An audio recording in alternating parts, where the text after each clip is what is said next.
درود شنوندگان گرامی، گفتارمان را از سلسله خوانش ادبی آغاز می‌نماییم.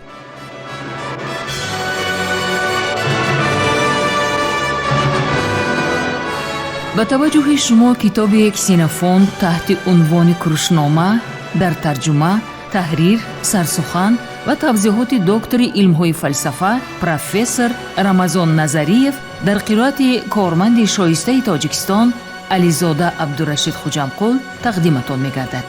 گفتار 49. سلسله مذکور با هدایت و دستگیری اساسگزار صلح و وحدت ملی پیشوای ملت پرزیدنت جمهوری تاجیکستان محترم امامعلی رحمان به چاپ رسید.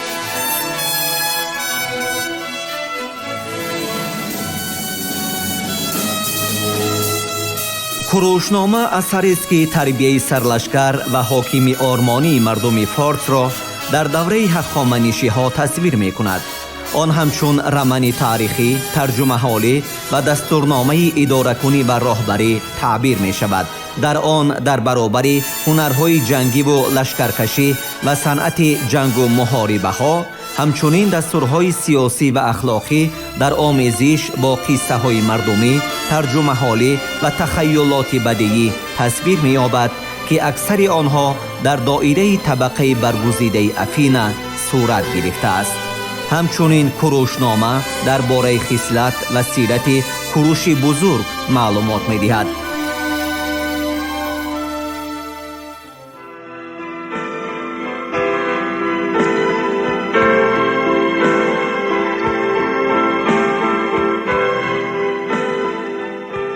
کتابی ششم،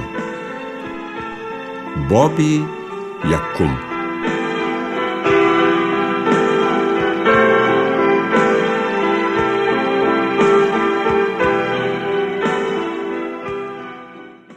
همین طور آنها با هم نیم شوخی و نیم جدی صحبت می کردند.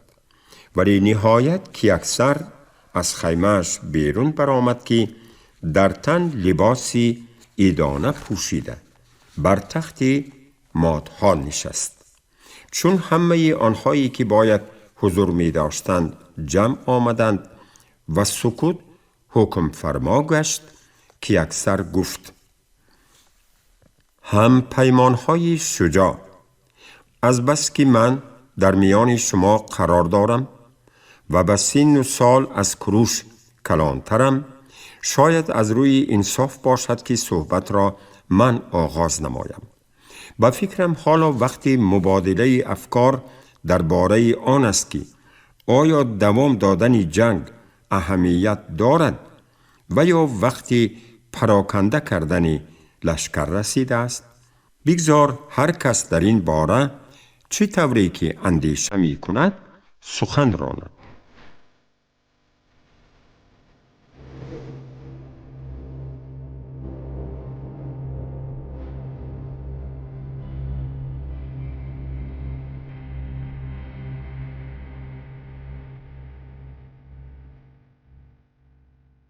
پس از این پیشوای گیرکنیان اول شده چنین گفت: هم پیمانهای شجاع، گفت او، من نمیدانم که سخنرانی ها چی در کارند، در جایی که خودی کارها راه حل و فصل بهتر را پیشنهاد می کنند. آخر همه ما می دانیم که با قوه عمومی ما نسبت به دشمنان با آنها ضرری بیشتر رسانده می توانیم. هنگامی که همه ما از هم جدای و پراکنده بودیم، آنها با ما طوری رفتار می کردند که به قدر امکان برایشان منفعت زیاد آورند و برای ما مشکلات بیشتر ایجاد نماید.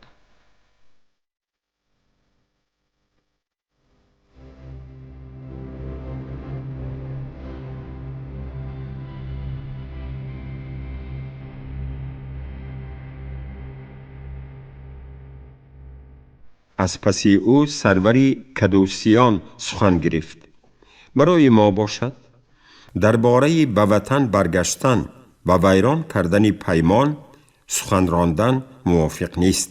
زیرا حتی در دوره محاربه حربی جداشوی از قوه‌های اساسی چنانه که انتظار می رفت برایمان نفع نمی رساند.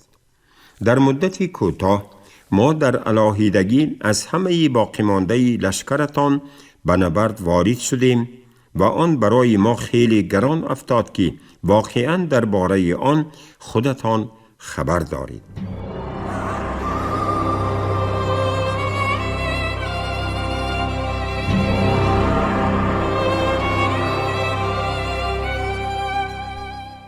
بعد از او ارتبس، همان شخصی که زمان خود را خویش کوروش معرفی کرده بود، سخن گفت. من که اکثر با آنهایی که پیش از من سخن راندند تنها در یک نکته راضی نیستم.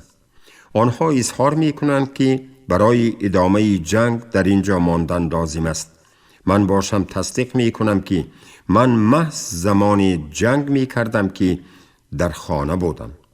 در آنجا برایم لازم می آمد که هنگام طلب و تاراج یافتن مال و ملک ما از جانب دشمنان من به کمک همدیاران خود شتابم و همان قدر دیگر دائما درباره قلعه هایمان غمخواری نموده آنها را از هجوم‌های دشمنان محافظت می کردم و باید گفت که برای همه این کارها لازم می آمد که از حساب مبلغ‌های خودم پردازم. حالا باشد خودم قلعه های دیگران را صاحب شده ام، از دشمن نمی ترسم، از حساب دشمنان می خورم و می نوشم.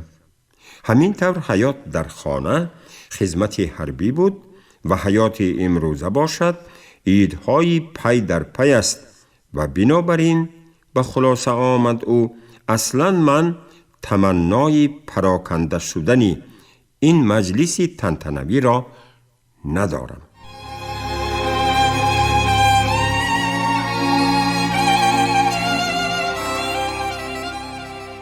من باشم ای هم پیمانهای دلیر تا این دم از وجدان پاکی کوروش به وجد می آمدم، زیرا او در یگان چیز به وعده‌اش خلاف نمی کرد. اما اگر او حالا از کشور ما بیرون رود، پس بی شبهه شاه آشوری ها اگر برای اذیت هایی که به شما رسانیدنی بود و به سر من آورده بود جزا نگیرد، بال و پر خواهد برآورد. خواستم مرا باز هم جزا می دهد، زیرا من جرأت کردم که دوستی تو شوم.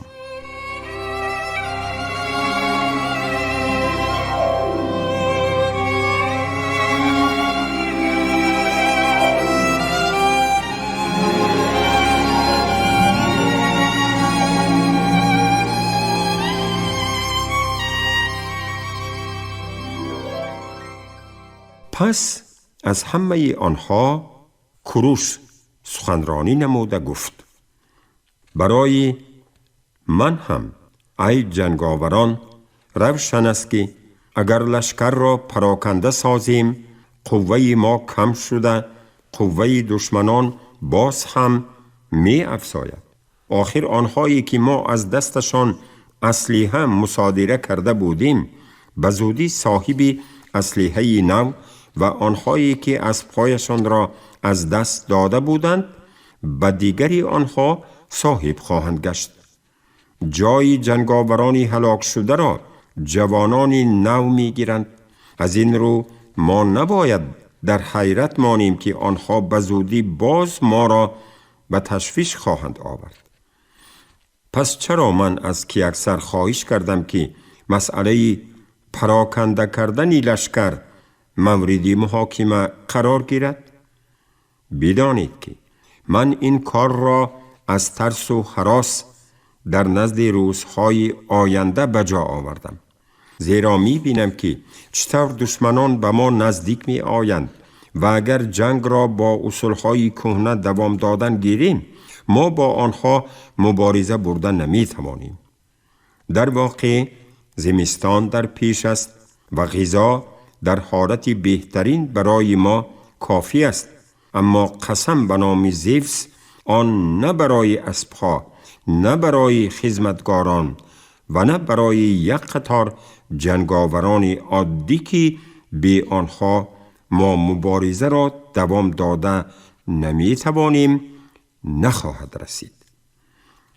ذخیره های غذا باشد به هر کجایی که رفتیم تمام شده است و به آن جایهایی که نرسیده ایم ساکنان محلی از ترس ما ذخیره غذایشان را الکی به استحکام ها برده اند تا خودشان از همه اشیای لازمه استفاده برده برایمان لقمه را هم باقی نگذارند. اینک من از شما می پرسم کیست که او اینقدر دلیر و به حد قوی باشد که در حالی از گرسنگی و خنوکی خسته حال شده جنگ کرده می تواند؟ اگر ما مثل پیشتر مبارزه را دوام دادن خواهیم، پس به شما می گویم برای ما بهتر است که محاربه حربی را با اراده خودمان خاتمه دهیم از آن که به بی اختیار عقب نشینی مجبور شویم.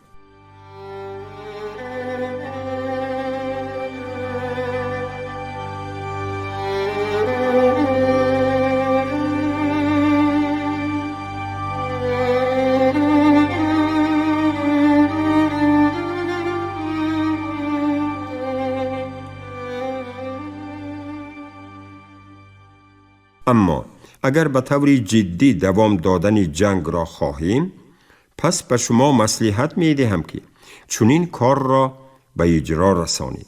ما باید دشمن را هرچه زودتر از قسم زیادی استحکام های او محروم سازیم و در عین زمان برای خودمان هرچه بیشتر چنین پاسبانگاه های مستحکم را بنیاد نماییم. در این حالت طرف صاحبی محصولات خوراکواری بوده می تواند که فرصتی به دست آوردن و نگاه داشتن ذخیره های بیشتر را داشته باشد و در این حال آنهای تحت محاصره قرار می گیرند که ضعیف ترند. در عین حال ما از آنهایی که در بحر شنا می کنند فرقی نداریم. آنها نیز شنا می کنند و شنا می کنند، اما مسافه ای را که طی کرده اند برای آنها ذره عزیزتر از جای بودن نمی تواند که تا به حال از آن نگذشتند. اما اگر ما در اختیارمان قلعه ها داشته باشیم، آنها دشمنانمان را از قدرت بر کشور خودشان محکوم می سازند. ما باشیم امنیت خود را بیشتر تأمین خواهیم کرد. شاید کدامی از بین شما به هراس افتد که برایش لازم می آید تا دور از وطن وظیفه پاسبانی را اجرا کند، اما بگذار آن باعث ترس و هراستان نگردد. ما خودمان از بس که الکی از سرزمینمان دور افتاده ایم به شما وعده می دهیم که پاسبانگاه های به دشمن نزدیکتر را بانی می کنیم و شما منطقه های آشور را که به زمین هایتان نزدیکند غصب نموده آباد می سازید. آخر اگر ما پاسبانگاه های به دشمن نزدیک را محافظت کرده توانیم، پس شما به مرزهای دوری آنها صاحب گردیده کاملا در بی خطری قرار خواهید گرفت، زیرا من باوری دارم که آنها جرأت نمی کنند که خطری نزدیک را به خاطر محاربه حربی دور به مقابل شما صرف نظر کنند.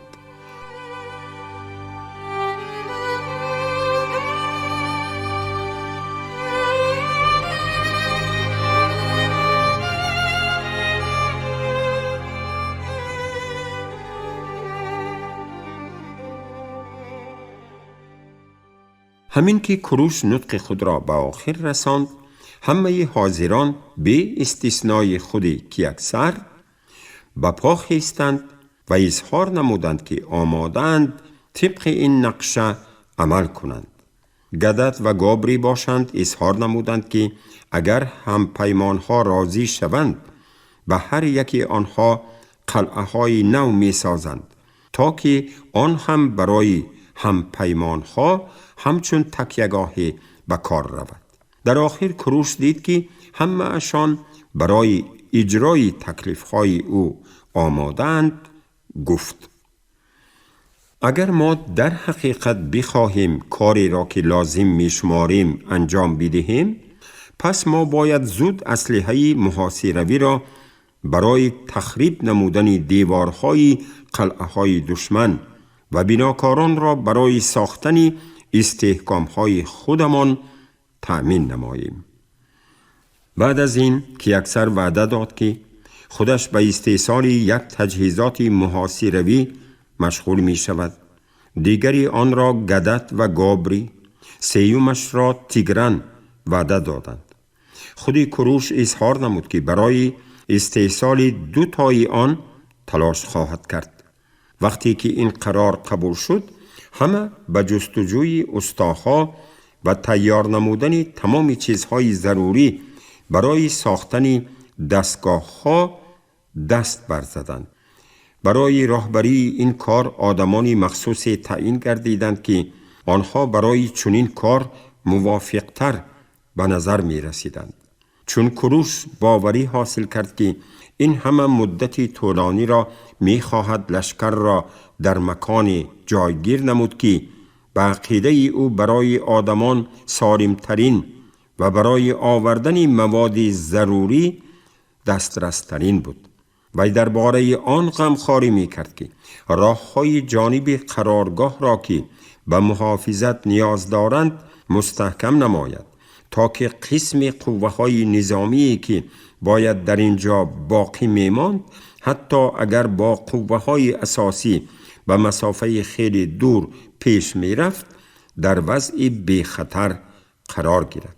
علاوه بر این پس از بازپرسی آدمانی که به عقیده او با این منطقه بیشتر آشنایی دارند دریافت که بیشتری لوازمات را برای لشکر از کجا دسترس کردن ممکن است، او پیوسته جنگاوران را برای جمع آوری مواد غذایی بیرون می آورد و همزمان برای آن تلاش می ورزید که برای لشکر تمام چیز و چاره ضروری را ذخیره نمایند تا که آدمانش سالم و بردم باشند و در محاربه های حربی هنگامی به سربازان رسانیدن این مواد غذایی ترتیبات جنگی را فراموش نکنند.